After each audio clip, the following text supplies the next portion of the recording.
Welcome back, everybody, to another deep dive. Yeah. Today, we're talking about Ikigai. So if you're listening to this, you've probably at least heard of Ikigai. Right. So we're not going to spend a ton of time on the real basics. Yeah. But we are going to kind of go through some of the main points that were in this book. Ikigai, the Japanese secret to a long and happy life. Yeah, I think that's a great idea.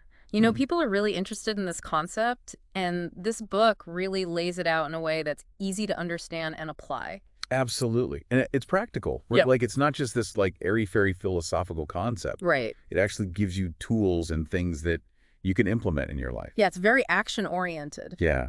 So one of the first things they talk about is this Venn diagram Yes. with the four circles. The four circles. Yeah, that's a classic visual representation of Ikigai. Right. It really helps to break down the concept into its core components. Right. So you've got passion, vocation, mission, and profession. Exactly. And the idea is that your Ikigai lies at the intersection of those four areas. Right. So it's like that sweet spot where you're doing something you love, you're good at it, the world needs it, and you can get paid for it. Exactly. It's that beautiful alignment where everything just clicks. So what about like when the circles don't perfectly overlap, though? That's a great question. Because let's face it, that perfect overlap isn't always realistic for everyone. Right. Sometimes your passion might be something that's not easily monetized. Or maybe you're good at something, but it doesn't really light you up inside. Right. So what do you do then? Well, the book talks about the importance of finding ways to integrate your passions and values into different areas of your life, even if they don't all converge in your career.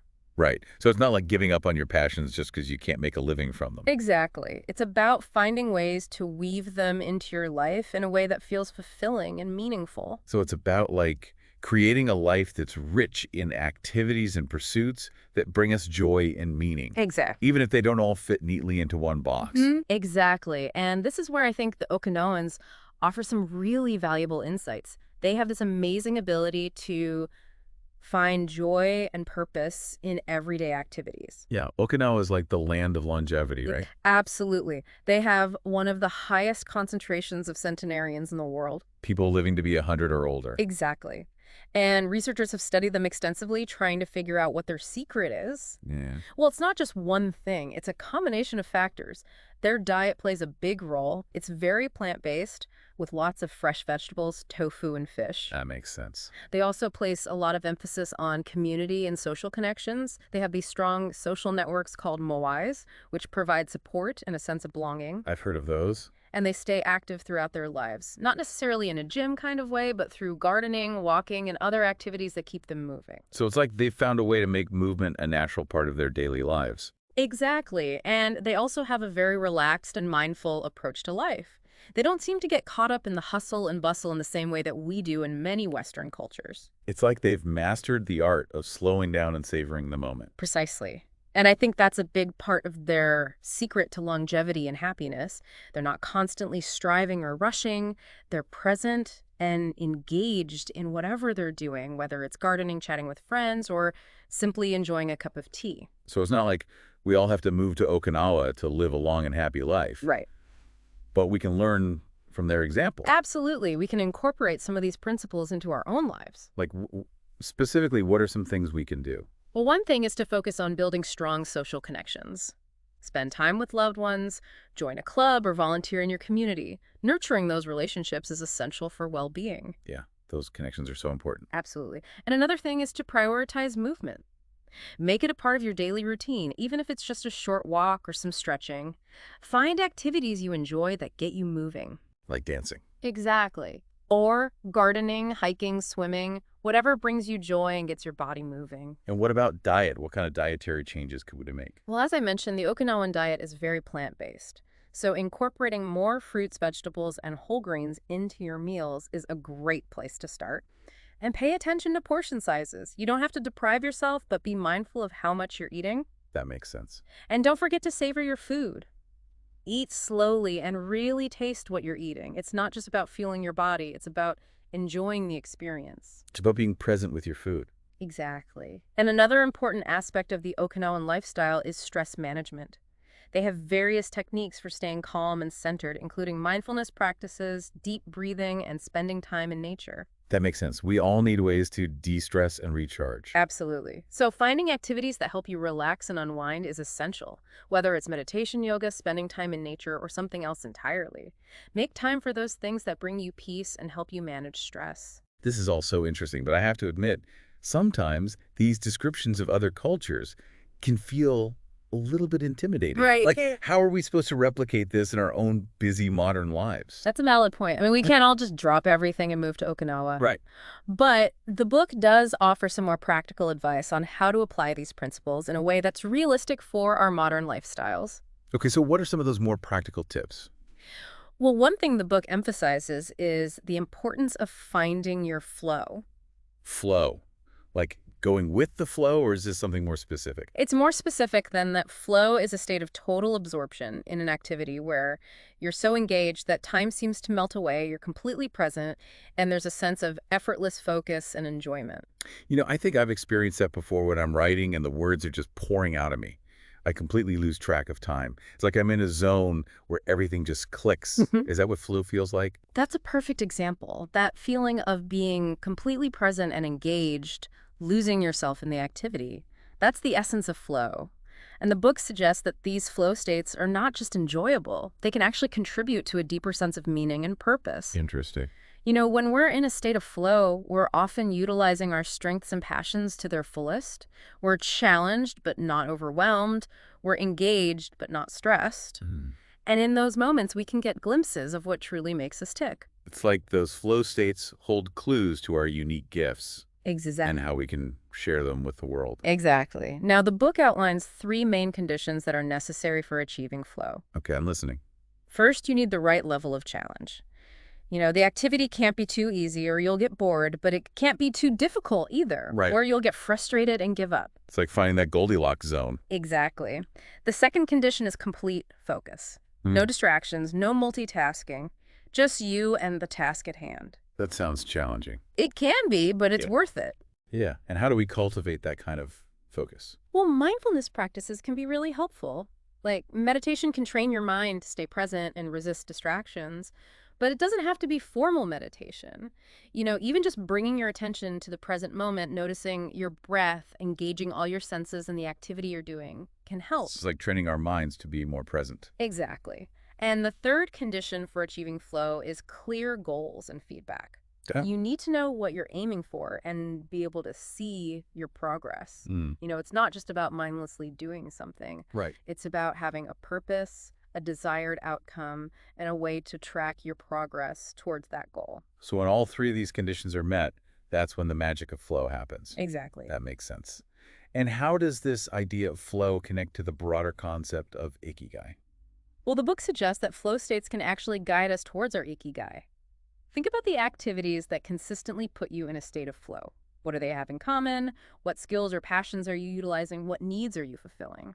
It's like we can use those flow states as signposts, pointing us towards the activities and pursuits that truly align with our purpose and passions. Precisely. It's like a treasure hunt within ourselves, using those moments of flow as clues to uncover our hidden talents and passions.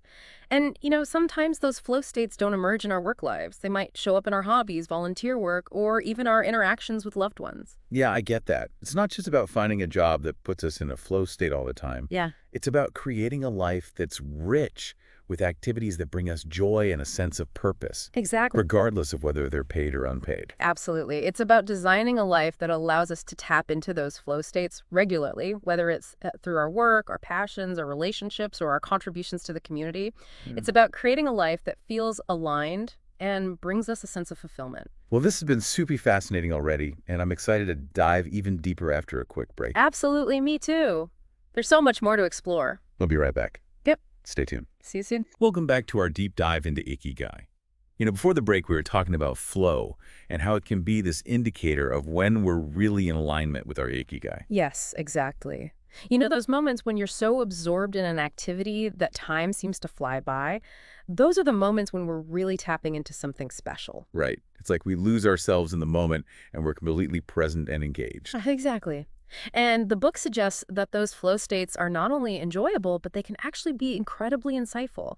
They can give us clues about our passions, our talents, and what truly brings us a sense of fulfillment. So it's like those flow states are like little whispers from our Ikigai. Yes, precisely. They're like signposts pointing us in the right direction. Hmm. If we pay attention to those activities that consistently put us in a state of flow, we might uncover hidden talents or passions that could lead us towards our Ikigai. That makes a lot of sense. Yeah. It's like our Ikigai is already within us, and those flow states are a way for it to kind of bubble up to the surface. Exactly. It's like those moments of flow are little glimpses into our true selves. So how can we kind of cultivate those flow states more intentionally? Is there anything we can do to make them happen more often? That's a great question. The book talks about these three conditions that are necessary for achieving flow. And if we can kind of create the right environment and mindset, we can increase our chances of experiencing flow. Okay, so what are those three conditions? Well, first, you need the right level of challenge. Hmm? The activity can't be too easy or you'll get bored. But it can't be too difficult either, or you'll get frustrated and give up. Right. It's like finding that sweet spot where we're stretching ourselves but not overwhelming ourselves. Exactly. It's about finding that Goldilocks zone of just right challenge. And what's the second condition? Complete focus. No distractions, no multitasking, just you and the task at hand. That's a tough one these days with all the constant notifications and distractions. I know it's hard. But it's essential for flow.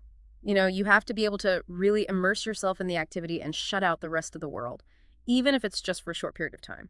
Yeah, I guess it's like creating a little bubble of focus. Exactly. And there are things you can do to help cultivate that focus, like setting aside dedicated time for the activity, putting your phone on, do not disturb, maybe even finding a quiet space where you won't be interrupted. That makes sense. Yeah. And what's the third condition? Clear goals and feedback. Mhm. You need to know what you're aiming for and be able to see your progress. It's not just about mindlessly doing something. It's about having a purpose, a desired outcome, and a way to track your progress towards that goal. So it's like having a sense of direction and a way to measure our success. Exactly. It's that sense of accomplishment that comes from achieving something that keeps us motivated and engaged. And when we can see our progress, it reinforces our efforts and encourages us to keep going. So when all three of these conditions are met, the right challenge, complete focus and clear goals with feedback, that's when the magic of flow happens. Exactly. It's like all the pieces fall into place, and we enter this state of effortless focus and enjoyment. That sounds pretty amazing. But how does this idea of flow connect with the broader concept of Ikigai? Is it just one piece of the puzzle, or is there a deeper connection? I think it's more than just one piece of the puzzle. The book suggests that flow states can actually guide us towards our Ikigai. Think about the activities that consistently put you in a state of flow. What do they have in common? What skills or passions are you utilizing? What needs are you fulfilling? That's a great point. It's like we can use those flow states as signposts, pointing us toward the activities and pursuits that truly align with our purpose and passions. Exactly. It's like our Ikigai is whispering to us through those moments of flow. And if we listen closely, we can start to piece together what it's trying to tell us. It's like those flow states are like little breadcrumbs leading us back to ourselves. I love that analogy. It's like we're following a trail of breadcrumbs back to our true selves, back to our Ikigai. And sometimes those breadcrumbs might lead us in unexpected directions. Oh, absolutely. Our Ikigai might not always be obvious or straightforward. It might take some exploration, some trial and error, some detours along the way, but that's all part of the journey. Right. It's about being open to new possibilities and following our curiosity wherever it may lead. Exactly. And, sometimes those flow states might not emerge in our work lives. They might show up in our hobbies, volunteer work, or even our interactions with loved ones. Yeah, I get that. It's not just about finding a job that puts us in a flow state all the time. It's about creating a life that's rich with activities that bring us joy and a sense of purpose, regardless of whether they're paid or unpaid. Absolutely. It's about designing a life that allows us to tap into those flow states regularly. Whether it's through our work, our passions, our relationships, or our contributions to the community, it's about creating a life that feels aligned with our values and brings us a sense of fulfillment on multiple levels. So it's not about finding the one perfect thing that's our Ikigai. It's about creating a life that's filled with purpose and meaning and that allows us to experience those flow states as often as possible. Exactly. It's about weaving those threads of Ikigai into the fabric of our daily lives. I love that. It's like we're creating a tapestry of Ikigai with all the different activities and experiences that bring us joy and a sense of purpose. And that tapestry is constantly evolving and changing as we grow and learn and discover new things about ourselves. So as we continue our deep dive into Ikigai, let's keep this idea of flow in mind. Mm-hmm. Let's pay attention to those moments when we're feeling truly engaged and alive, and see what they can teach us about our own unique path to fulfillment. That's a great idea. And the book also introduces some fascinating Japanese concepts that can help us further understand and embrace our ikigai, like wabi-sabi, ichigo ichi, and moai. These concepts offer unique perspectives on finding beauty in imperfection, appreciating the present moment, and cultivating meaningful social connections. So let's explore those concepts next and see how they can enrich our understanding of ikigai. That sounds fantastic. Yeah, I'm excited to learn more about these Japanese concepts and how they can help us on our journey to finding our ikigai. me too. There's so much wisdom to be gained from these ancient traditions, and I think they can offer valuable insights for anyone seeking a more fulfilling and meaningful life. Well, I can't wait to dive into those concepts after a quick break. We'll be right back. Welcome back to the Deep Dive. As we wrap up this deep dive into ikigai, I'm curious, what's resonating with you the most from all of this? Yeah, it is amazing how this concept, which seems so simple, on the surface, has so many layers, right? It's not just about finding a job you love or a hobby that brings you joy. It's about cultivating a sense of purpose that kind of permeates every aspect of your life. Yeah, and I think, like you were saying before, the Okinawans really offer like a beautiful example of this. Like their lifestyle, it's not about like striving or chasing after, some elusive goal. Hmm. It's about finding joy and meaning in like the simple things, the Yeah. everyday routines and connections. And it seems like their approach to life is just a powerful reminder that ikigai isn't this like grand destination that we arrive at. It's Right. like Yeah. a journey, a way of being in the world. Exactly. It's a process. It's ongoing. And it's, constantly evolving as we grow and change. And that's an important point too, that, it's not about finding the ikigai, right? It's about finding your ikigai. Exactly. And that might shift and change as you evolve, as your passions deepen or your priorities shift. What might have been your reason for being, 5 years ago might not resonate with you today. Hmm. And that's okay. Yeah, absolutely. Embracing that impermanence, and allowing ourselves to adapt and evolve is essential to living a truly fulfilling life. We're not static beings, we're constantly in flux, and our ikigai should reflect that dynamic nature. So as we're wrapping up this deep dive, I think it's important to remember that there's no one-size-fits-all approach. There's no magic formula or checklist to follow. Yeah. It's really about exploration, self-discovery, and a willingness to like listen to your inner compass, Yeah. Yeah. to find your way. Absolutely. It's about paying attention to those moments when you feel, truly engaged and alive. Yeah. Those moments when you lose track of time because you're so immersed in what you're doing. Those are the clues, those are the whispers of your ikigai kind of guiding you towards a more fulfilling existence. And it's also about remembering that ikigai isn't just about like personal happiness, right? Yeah. It's about finding that unique contribution to the world that you have. It's about using your passions and your talents to make a positive impact, even in small ways. Yeah, we all have something special to offer the world, something that only we can bring. And when we tap into that and, share it with others, that's when the magic really happens. Yeah, so as we leave you today, we want to encourage you to keep exploring, keep questioning, and keep listening to that inner voice. Hmm. What brings you joy? What are you good at? What does the world need from you? These are the questions that can guide you towards your own unique ikigai. Exactly. And remember, even the smallest step in the direction of your ikigai is a step worth taking. So take that step today and see where it leads you. That's right. And thank you so much for joining us for this deep dive into ikigai. We hope you enjoyed it. We hope it was insightful. We hope it was inspiring. We hope it helped you move a little bit closer to finding your own ikigai. And until next time, keep seeking, keep growing, and keep shining your unique light on the world.